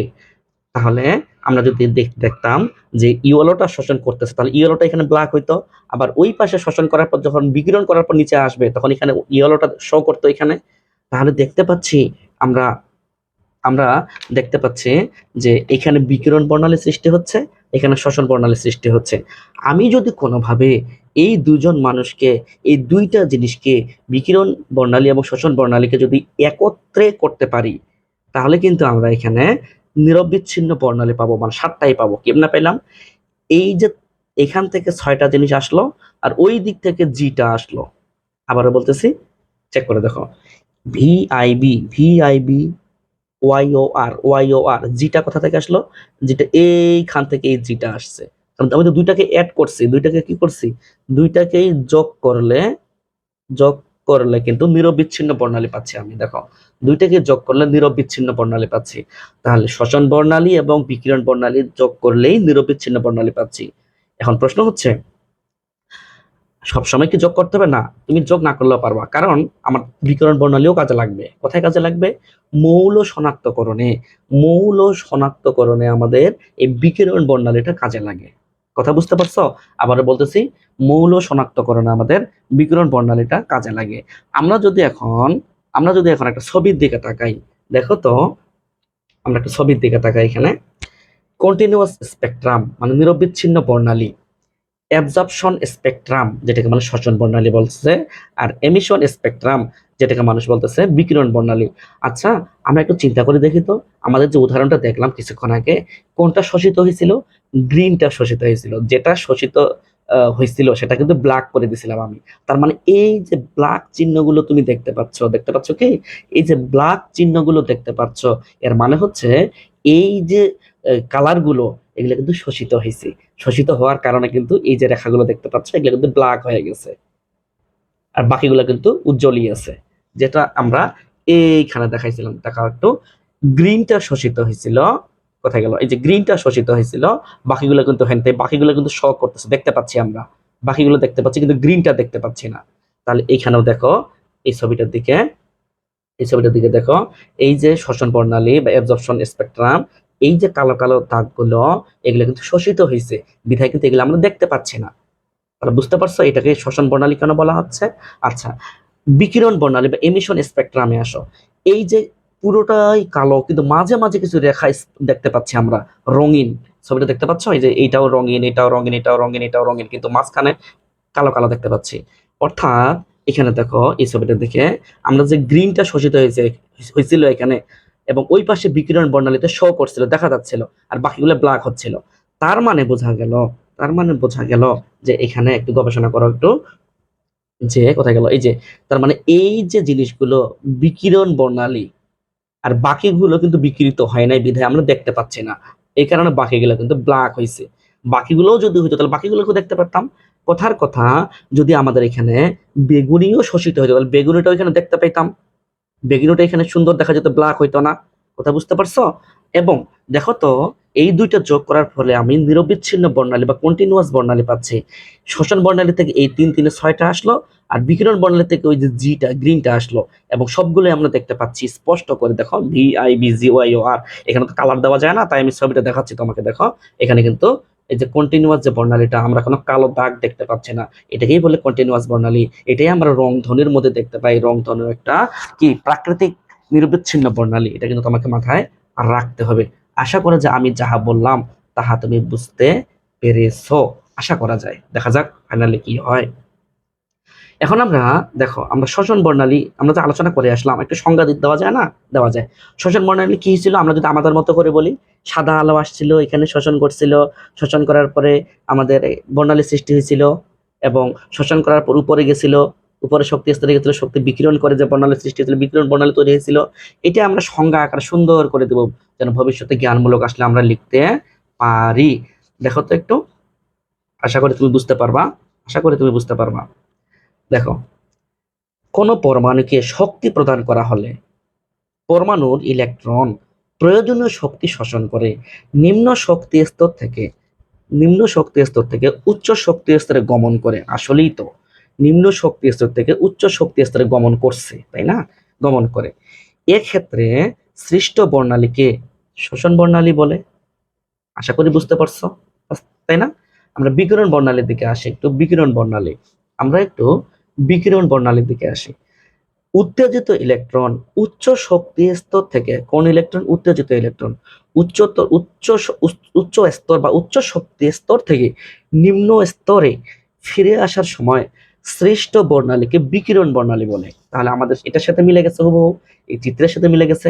তাহলে আশা করা যায় আমরা বুঝতে পারলাম শোষণ বর্ণালী কি জিনিস এবং বিকিরণ বর্ণালী কি জিনিস। বুঝতে পারলেই আমার কষ্ট সার্থক হবে। আমরা এখন সঞ্জিত স্যারের বইয়ের আলোকে বর্ণালীটা নিয়ে আলোচনা করবো। সঞ্জিত, আমি যেভাবে আলোচনা করলাম সেভাবে কিন্তু সঞ্জিত স্যারের বইয়ে বা অন্যান্য কোনো বইয়ে সেভাবে আলোচনা করা নাও থাকতে পারে। তো আমরা একটু বইয়ের জিনিসটা দেখি একটু, যাদের বই আছে চেক করবা আর কি। দেখো, এখানে একটা লাইট দেখতে পাচ্ছি, লাইট থেকে সাদা আলো আসতেছে, প্রিজমের উপর পড়তেছে। প্রিজমের উপর পড়লে নিরবিচ্ছিন্ন বর্ণালী পাই। আমরা আলোচনা অলরেডি করিয়ে আসলাম যে ভিপজি ওর যদি সাতটাই যদি দেখতে পাই, তাহলে এই বর্ণালীটাকে মানুষ কি বলে? কন্টিনিউয়াস বর্ণালী বা নিরবিচ্ছিন্ন বর্ণালী, তাই না? এখন এইখানে আমি এই লাইটটার, এই যে দেখো এই লাইটটার এখানে সামনে আমি একটা শীতল গ্যাস রাখছি। কি গ্যাস রাখছি? শীতল গ্যাস রাখছি। শীতল গ্যাস রাখা মানে কি একটু বলো তো আমাকে। শীতল গ্যাস রাখা মানে কি? ইলেকট্রনগুলো এখানে নিম্ন শক্তি স্তরে আছে। ইলেকট্রনগুলো এখানে নিম্ন শক্তি স্তরে আছে। n equal 1, n equal 2, n equal 3। তাহলে ইলেকট্রন নিম্ন শক্তি স্তরে আছে। শীতল যখন গ্যাস রাখছে এখানে, কিছুক্ষণ পরে আর শীতল থাকবে না, কিছুক্ষণ পরে কিন্তু এই গ্যাসটা কিন্তু উত্তপ্ত হবে, কারণ এখানে আমি লাইট রাখছি। তো ইলেকট্রন সেই শক্তি শোষণ করবে, সেই শক্তি শোষণ করলে উপরে যাবে, যাবে কিনা? সেই শক্তি শোষণ করলে এই যে উপরে দিলাম আমি, উপরে গেল। তারপরে মনে করো এন দ্বিতীয় নাম্বার কক্ষপথে ইলেকট্রন ছিল, সেও শোষণ করে উপরের দিকে যাবে। কথা বুঝতে পারছো কি? তাহলে আবারও বলি, এই ইলেকট্রনটা শক্তি শোষণ করে 3 নাম্বার, 1 নাম্বার থেকে 3 নাম্বার কক্ষপথে গেল, 1 নাম্বার থেকে 3 নাম্বার কক্ষপথে গেল, 1 নাম্বার থেকে 3 নাম্বার কক্ষপথে গেল। আবার 2 নাম্বার কক্ষপথে যে ইলেকট্রনটা ছিল, 2 নাম্বার কক্ষপথে যে ইলেকট্রনটা ছিল, এই যে ইলেকট্রন, সেটাও কিন্তু ইলেকট্রন শোষণ করে উপরের দিকে গেল। এর ফলে যে বর্ণালীর সৃষ্টি হচ্ছে সেটা হচ্ছে শোষণ বর্ণালী। এটা আমরা এভাবে মাথায় রাখার চেষ্টা করব। আমরা তো বিস্তারিত ওই পাশে আলোচনা করেই আসলাম, তাই না? এটা আমরা বইয়ের আলোকে কথাটা বলতেছি। আমরা এবার আরেকটা ছবি যদি দেখি, এই ছবিটার দিকে তাকাও। এখানে আমরা কিন্তু কোনো লাইট টাইট রাখি নাই, এখানে আমরা জাস্ট একটা উত্তপ্ত গ্যাস রাখছি। কি গ্যাস রাখছি? উত্তপ্ত গ্যাস রাখছি। এখন উত্তপ্ত গ্যাস যদি রাখি, আমরা একটু ঠান্ডা মাথায় গবেষণা করব উত্তপ্ত গ্যাসে কি হয়। উত্তপ্ত গ্যাসে কি হয়? এটা হচ্ছে n ইকুয়াল 3, এটা হচ্ছে n ইকুয়াল 2, এটা হচ্ছে তোমার n ইকুয়াল 1। আশা করি বুঝতে পারছো আমি কি বুঝাচ্ছি। এটা n তম প্রথম কক্ষপথ, এটা দ্বিতীয় কক্ষপথ, এটা তৃতীয় কক্ষপথ। উত্তপ্ত গ্যাস মানে কি বলতো? উত্তপ্ত গ্যাস মানে কিন্তু ইলেকট্রনটা উপরে শক্তি স্তরে আছে, উচ্চ শক্তি স্তরে আছে। আচ্ছা, সবসময় কি উত্তপ্ত থাকবে? সূর্য কি সবসময় থাকবে? এটা কি ডুববে না? তারপরে তোমার এই যে লাইট কি সবসময় থাকবে? বন্ধ হবে না? যখন এখান থেকে সোর্সটা আলোর তোমার উত্তপ্তটা যখন কমে যাবে, তখন কিন্তু ইলেকট্রনটা শক্তি বিকিরণ করে নিচের শক্তি স্তরে চলে আসবে। নিচের শক্তি স্তরে চলে আসবে, সেটা 1 নাম্বারে আসতে পারে, এটা 2 নাম্বারে আসতে পারে। শক্তি কিন্তু তোমার বিকিরণ করবে। শক্তি কি করবে? তাহলে এখানে শক্তি, এই যে এখানে শক্তি এনার্জি বিকিরণ করতেছে। আর এইখানে কি ছিল? শক্তি, এই যে এই চিহ্ন দ্বারা বোঝাচ্ছি আমি, শক্তি কি ছিল? এইখানে আমি শক্তি শোষণ বোঝাচ্ছি। এইখানে দেখো, শক্তিটা আমার এই চিহ্ন দ্বারা আমি বুঝাচ্ছি শোষণ করতেছে, এই চিহ্ন দ্বারা বুঝাচ্ছি আমি শক্তি শোষণ করতেছে। হ্যাঁ, ইটা শক্তি শোষণ করতেছে। আর এই চিত্রে আমরা দেখতেছি শক্তিটা বিকিরণ করতেছে। কেন? উচ্চ শক্তি স্তর থেকে নিম্ন শক্তি স্তরে আসতেছে। কেন আসতেছে? দেখো, উত্তপ্ত গ্যাসে কিন্তু ইলেকট্রন গুলো উচ্চতর শক্তি স্তরেই থাকে। যখন সেটা একটু স্বাভাবিক পর্যায়ে আসে, উত্তপ্ত থাকে না, তখন কিন্তু এটা লো শক্তি স্তর, নিচের শক্তি স্তরে চলে আসে। এর ফলে যে বর্ণালীর সৃষ্টি হয় সেটাকে আমরা বলবো বিকিরণ বর্ণালী। এগুলো কোথায় দেখতে পাবো? আমরা ফটোগ্রাফিক প্লেট দেখতে পাবো। যেমন এগুলো হচ্ছে ফটোগ্রাফিক প্লেট, এটা ফটোগ্রাফিক প্লেট, এখানে ফটোগ্রাফিক প্লেট আছে। ফটোগ্রাফিক প্লেট এবং প্রিজম এই দুটা নিয়েই তো স্পেকট্রোমিটার যন্ত্র গঠিত, তাই না? আমরা যদি একটু এই ছবিটার দিকে আসি, দেখো তো একটু ভালো করে, এই ছবিটার দিকে আসো একটু। আমরা যখন তোমার এই যে এখান থেকে লাইট ফেলতেছিলাম প্রিজমে, দেখা যাচ্ছে কি? যাচ্ছে তো। এখান থেকে যখন এই লাইট থেকে যখন প্রিজমে আলো ফেলতেছিলাম, তখন কন্টিনিউয়াস স্পেকট্রাম মানে নিরবিচ্ছিন্ন বর্ণালী পাইছিলাম। একটু এইখানে দেখো, হয়ে গেল, এই যে দেখো, সাদা আলো যখন প্রিজমে ফেলছিলাম নিরবিচ্ছিন্ন বর্ণালী পাচ্ছিলাম, মানে সব দেখা যাচ্ছিল। দেখো, কোনো কালো কালো দাগ ছিল না, সব দেখা যাচ্ছিল, কোনো দাগ ছিল না এক কথায়। আমরা যখন শীতল গ্যাসের মধ্যে ফেললাম ওই লাইটটা, তখন শোষণ বর্ণালীর সৃষ্টি হচ্ছে। দেখো এখানে কোল্ড গ্যাস, এই যে এইবার দেখতে পাচ্ছ, কোল্ড গ্যাসের মধ্যে যখন আমি আলোটা ফেললাম, কোল্ড গ্যাসের মধ্যে যখন আলোটা ফেললাম, তখন এই ইলেকট্রন গুলো ওই আলোটাকে, শক্তিটাকে শোষণ করতেছে। শোষণ করে আমরা যে এই চিত্রটার মধ্যে সুন্দর করে বলছিলাম, দেখো, নিম্ন শক্তি স্তর থেকে উচ্চ শক্তি স্তরে যাচ্ছিল, তাই না? তো এখানে সেটা দেখানো হয় না, এটা একটু তুমি বুঝে নিও যে এখানে শক্তি শোষণ করার ফলে শোষণ বর্ণালীর সৃষ্টি হয়। এবং এই যে দাগ দাগ, এই যে দাগ দেখতে পাচ্ছ, এই যে দাগ দাগ সৃষ্টি হচ্ছে, এই দাগগুলো দ্বারা ওই নির্দিষ্ট তরঙ্গ দৈর্ঘ্যের আলোটাই সে শোষণ করছে, বিধায় এখানে কালো কালো দাগ দেখতে পাচ্ছ। ঠিক আছে? এরপর দেখো, উত্তপ্ত গ্যাসে যখন আমরা রাখছিলাম, উত্তপ্ত গ্যাস নিয়ে কাজ করছিলাম, তখন দেখছিলাম কি উচ্চ শক্তি স্তর থেকে নিম্ন শক্তি স্তরে আসতেছিল এবং বিকিরণের শক্তি বিকিরণ করতেছিল। বিকিরণের ফলে যে বর্ণালী সৃষ্টি হয়, বিকিরণ বর্ণালী হয়। এই যে দেখো, এখানে কিন্তু আমরা বিকিরণ বর্ণালী, এমিশন স্পেকট্রাম দেখতে পাচ্ছিলাম। এখন এই এমিশন স্পেকট্রাম এবং শোষণ স্পেকট্রাম যোগ করলে কিন্তু আমরা কন্টিনিউয়াস স্পেকট্রাম বা নিরবিচ্ছিন্ন বর্ণালী কিন্তু পাই। এখন কথা হচ্ছে, এই যে বর্ণালীগুলো দেখতে পাচ্ছি, কোথায় দেখতে পাবো? আমরা ফটোগ্রাফিক প্লেটে দেখতে পাবো, নাহলে কিন্তু এগুলো দেখতে পাবো না। আমরা ড্রয়িং করার জন্য, ছবি আঁকার জন্য যেমন একটা পেপার লাগে, কাগজ লাগে, অনুরূপ ভাবে আমরা বর্ণালীগুলো কোথায় দেখবো সেটা জানার জন্য একটা প্লেট প্রয়োজন। সেই প্লেটের নাম ফটোগ্রাফিক প্লেট। আশা করি তুমি বুঝতে পারছো। আচ্ছা, এখানে একটা কথা বলছি আমি, আরেকটা কথা, সেটা হচ্ছে দেখো, নাসর রেখা, পারসিস্টেন্ট লাইন, এই নাসর রেখা তোমার জ্ঞানমূলক আসতে পারে। বর্ণালীতে এমন কিছু রেখা থাকে যারা শেষ পর্যন্ত টিকে থাকে, এদেরকে স্থায়ী বা নাসর রেখা বলে। দেখো, আমাদের আলোর উৎস সবসময় থাকবে না, না থাকলে তো বর্ণালীটা একবারে বন্ধ হয়ে যেতে পারে, তাই না? তো একবারে তোমার দেখা যাবে না, শোষণ বর্ণালী বিকিরণ বর্ণালী দেখা যাবে না, তাই না? তো তারপরেও কিছু কিছু রেখা কিন্তু থেকেই যায়। আমরা বলি না, নাসর বান্দা তুই সরিস না এখান থেকে, বলি না আমরা মাঝে মাঝে গালি দেই যে। তো নাসর রেখা হচ্ছে এগুলো। বর্ণালীতে এমন কিছু রেখা থাকে যারা শেষ পর্যন্ত টিকে থাকে, এদেরকে বলা হয় স্থায়ী বা নাসর রেখা বা পারসিস্টেন্ট লাইন।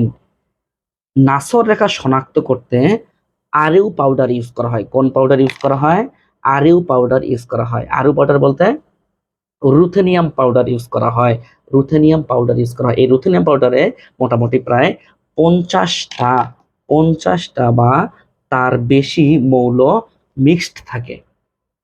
এই আরইউ পাউডার দিয়ে কাজ করে। এগুলো কিন্তু বাজারে কিনতে পাওয়া যায়, তুমি চাইলে এগুলা বাজারে কিনতে পারবা। বুঝতে পারছো আমি কি বললাম? আমরা এখন রেখা বর্ণালীর সাহায্যে মৌল শনাক্তকরণ করব। তো রেখা বর্ণালীর সাহায্যে মৌল শনাক্তকরণ করতে গেলে তো আমাদের আহ, একটা রঙিন কাগজ লাগবে। রঙিন কাগজ আমার কাছে নাই বললেই চলে, এবং যেগুলো দেখতে পাচ্ছ, এই যে কালার গুলো আমি প্রিন্ট দিছি, কিন্তু কালার গুলো ভালো করে দেখা যাচ্ছে না। তাই আমি এখন আমার মোবাইলের হেল্প নেব। গরিব মানুষ তো, তাই আমাদের স্মার্ট বোর্ড নাই, ডিজিটাল বোর্ড নাই। ঠিক আছে? তো কোনো একদিন যদি আল্লাহ তৌফিক দেয়, আমি বোর্ড নিব, বোর্ড নিয়ে ভালো করে বুঝাইতে পারবো ইনশাল্লাহ। তো যাই হোক, আমরা এখানে আমরা হেডলাইন কি দিছি দেখো তো। হেডলাইন দিছি এখানে রেখা বর্ণালীর সাহায্যে মৌল শনাক্তকরণ। হেডলাইন কিন্তু দিছি রেখা বর্ণালীর সাহায্যে মৌল শনাক্তকরণ। রেখা বর্ণালীর সাহায্যে মৌল শনাক্তকরণ। তো আরেকটু, হ্যাঁ, এবার দেখা যাচ্ছে। এখানে আমরা কিছু নাসর রেখা দেখতে পাচ্ছি। দেখো তো, নাসর রেখা মানে কি, যেগুলো শেষ পর্যন্ত টিকে থাকে। এই যে রেখাগুলো, এই যে রেখাগুলো, এগুলো হচ্ছে নাসর রেখা। একটা আননোন গ্যাসের নাসর রেখা দেখতে পাচ্ছি। এখন গ্যাসটাকে সিলেক্ট করতে হবে। এখন তোমাকে বললো তুমি এই গ্যাসটাকে সিলেক্ট করো। একটা কথা মাথায় রাখো, প্রত্যেকটা মৌলেরই নির্দিষ্ট বর্ণালী আছে, যেটা তোমার সংরক্ষণ করা আছে। তুমি চাইলে সেগুলা খুঁজে বের করে দেখতে পারো। তাহলে প্রত্যেকটা মৌলেরই নিজস্ব কি আছে, বর্ণালী আছে। আমাদের একটা আননোন বর্ণালী দিছে, আর আননোন বর্ণালী দিছে। কোন বর্ণালী? বিকিরণ বর্ণালী। চেহারা দেখে তো বোঝা যাচ্ছে এটা একটা বিকিরণ বর্ণালী। আর আমরা বলছিলাম তো, বিকিরণ বর্ণালী দ্বারা কি করা হয়, মৌল শনাক্তকরণ করা যায়। তাহলে এটা একটা বিকিরণ বর্ণালী। এবং এই যে রেখাগুলো, এগুলো হচ্ছে নাসর রেখা বলতে পারি, শেষ পর্যন্ত যেগুলো টিকে থাকে। নাসর বান্দা আমরা তো বলি না, নাসর রেখা এগুলো। তাহলে এটা হচ্ছে আননোন গ্যাস। এবং তোমাকে বলছি এটা খুঁজে বের করো। এখন কথা হচ্ছে 118টা মৌল থেকে আমি কেমনে খুঁজবো? আমার কি সেই সময় থাকবে?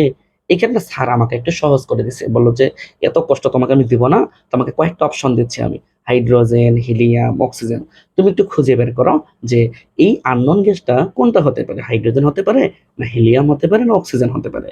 তখন আমি চিন্তা করবো কি, ঠিক আছে স্যার, আমি চেষ্টা করে দেখি। আমাদের একটু চেক করে দেখি। আমাদের কিন্তু এটা ওয়েভ লেন্থ, বাম থেকে ডানে যত যাচ্ছে তত আমাদের ওয়েভ লেন্থ মানে তরঙ্গ দৈর্ঘ্যটা তত বৃদ্ধি পাচ্ছে।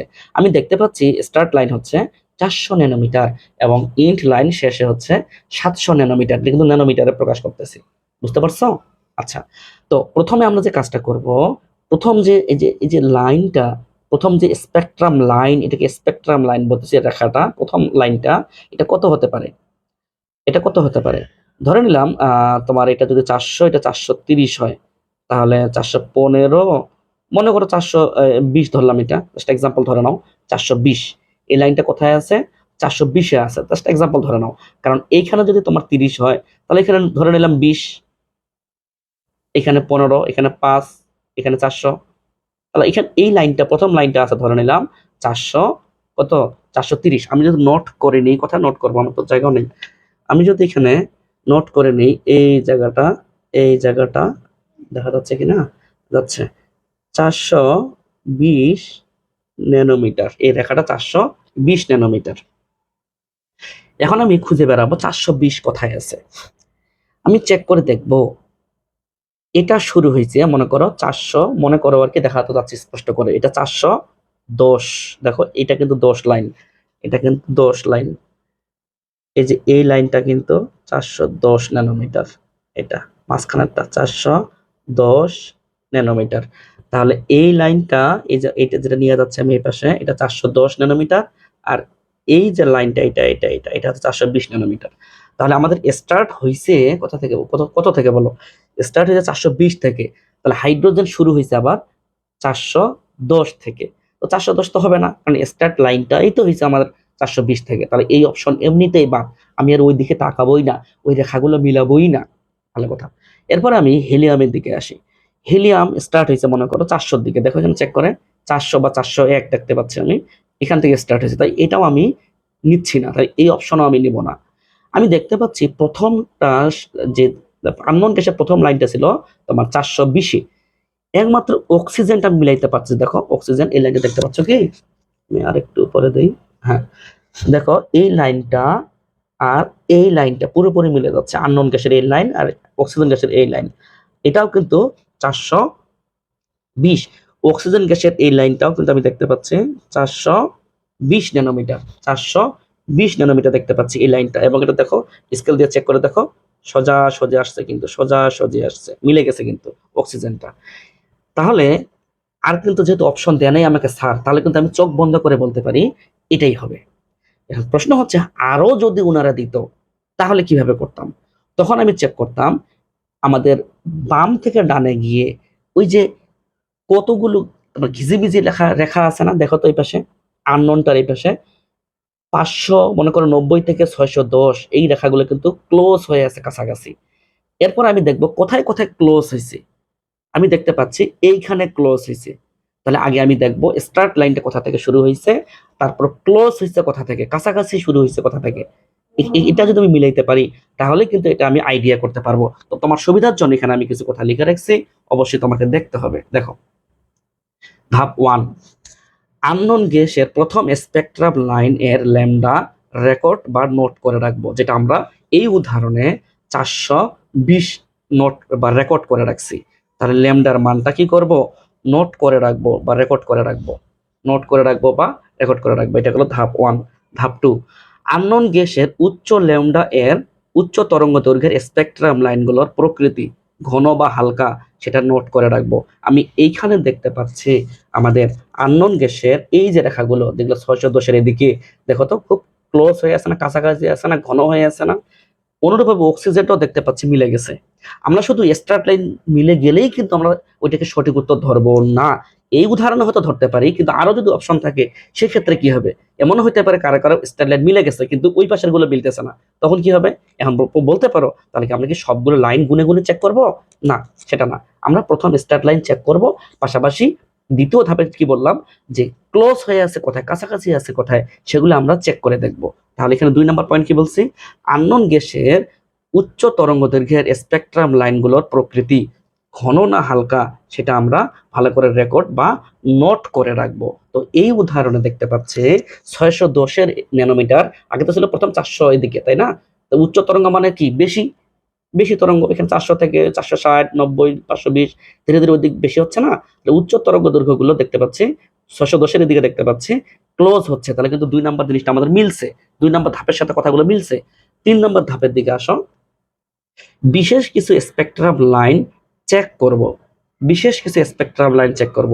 আমরা যখন দেখব যে এই যে 610-এর এদিকে গুলো সবগুলো মোটামুটি তোমার কি ক্লোজ হয়ে আছে, এই পাশের গুলো কিন্তু ক্লোজ হয়ে আছে, তখন আমরা এই দুইটা চেক করার পরে আরো একটু ভিতরে ঢোকার চেষ্টা করবো, আরেকটু অন্য চেক করবো, কি আরো এবার অন্য দুই একটা চেক করবো। যেমন আমি এই লাইনটা যদি চেক করি, এই যে এই লাইনটা দেখতে পাচ্ছ কি, হ্যাঁ এই লাইনটা এবং এই লাইনটা দেখো মিলে গেছে কিছু কিছু, এই যে দুইটা লাইন, এই যে দুইটা লাইন মিলে গেছে কিন্তু। এই যে এরকম দুই একটা লাইন চেক করব, তবে মূল বিষয় যেটা সেটা হচ্ছে প্রথম লাইনটা চেক করব এবং কোথায় বেশি কাছাকাছি বা ক্লোজ, ঘন বা হালকা হয়েছে, সেটা একটু আননোনের সাথে আমাদের অপশনের গুলো চেক করে দেখবো কোথায় মিল আছে। দেখো বাকিগুলো কিন্তু আমরা মিলাইতে পারতেছি না, কিন্তু অক্সিজেনের দিকে মিলাইতে পারতেছি, তাই কিন্তু অক্সিজেনটা হতে পারে। তাই তাই এখানে 3 নম্বর ধাপে লিখছি আমি বিশেষ কিছু স্পেকট্রাম লাইন চেক করব।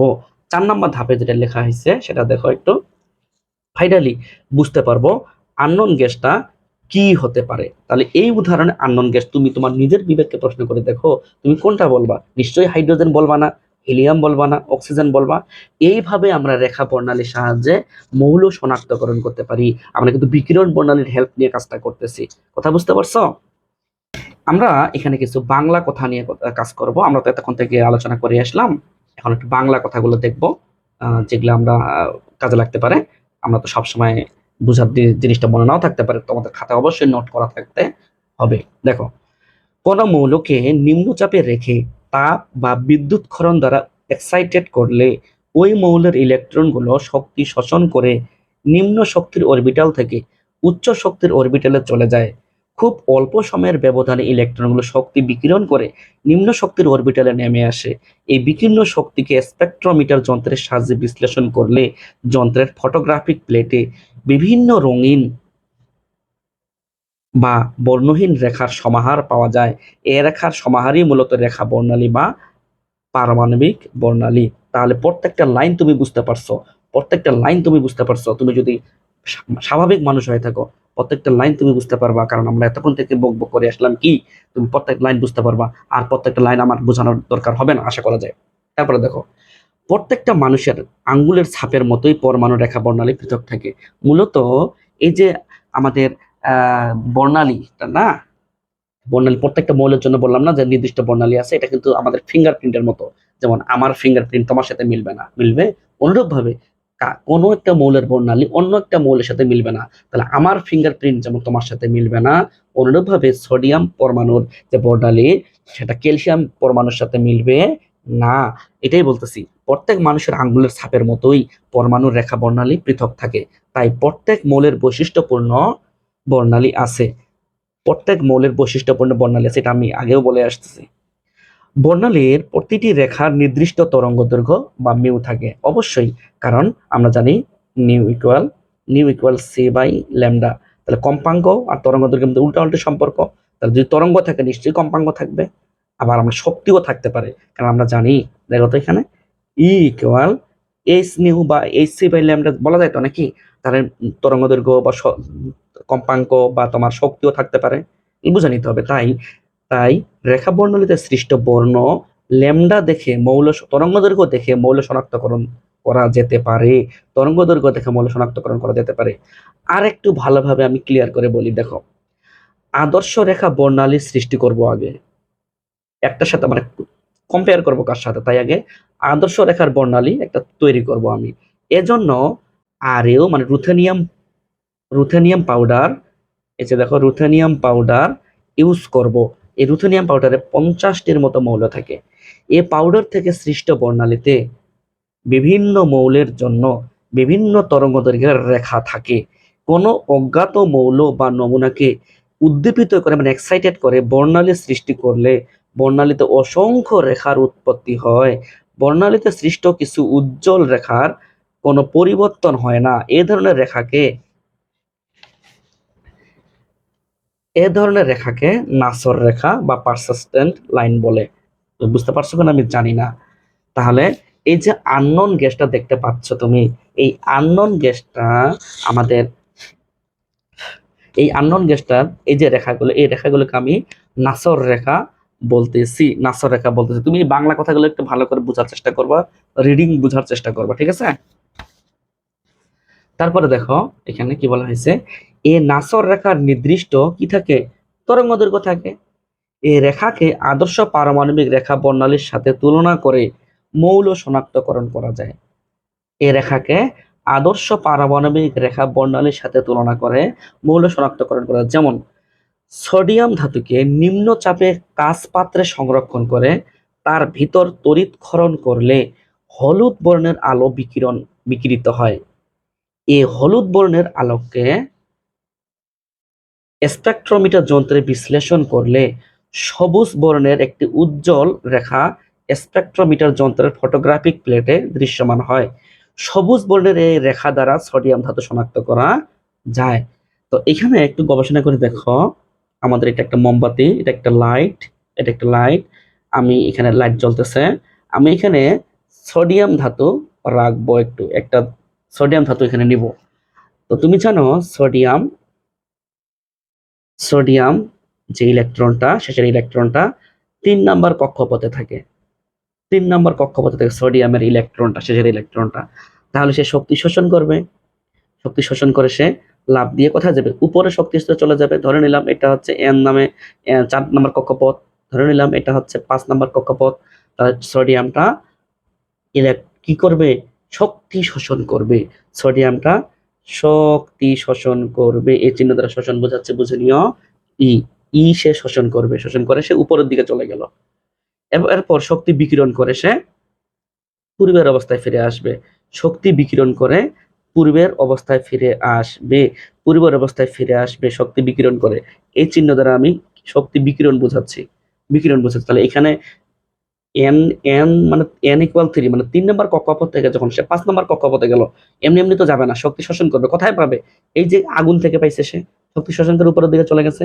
আবার এই সোর্সটা বন্ধ করে দিলে শক্তি বিকিরণ করে সে নিচের দিকে চলে আসবে। তোমরা হয়তো ইয়াটা পড়ছো, ওই যে ওই কি বলে এটাকে, আয়ন শনাক্তকরণ না, শিখা পরীক্ষা পড়ছো। এই শিখা পরীক্ষাতে তোমরা এই জিনিসটা একটু হলেও দেখছো বোধহয় বিষয়টা। শক্তি শোষণ করে উপরের দিকে গেল, শক্তি বিকিরণ করে নিচের দিকে আসলো। তাই আমরা এখানে লিখছি, দেখো যে যেমন সোডিয়াম ধাতুকে নিম্নচাপে কাঁচ পাত্রে সংরক্ষণ করে তার ভেতর তড়িৎক্ষরণ করলে হলুদ বর্ণের আলো বিকিরিত হয়। তাহলে এখানে তো শক্তি বিকিরিত হচ্ছে, এখানে আমি হলুদ বর্ণের আলো শক্তি শোষিত হচ্ছে।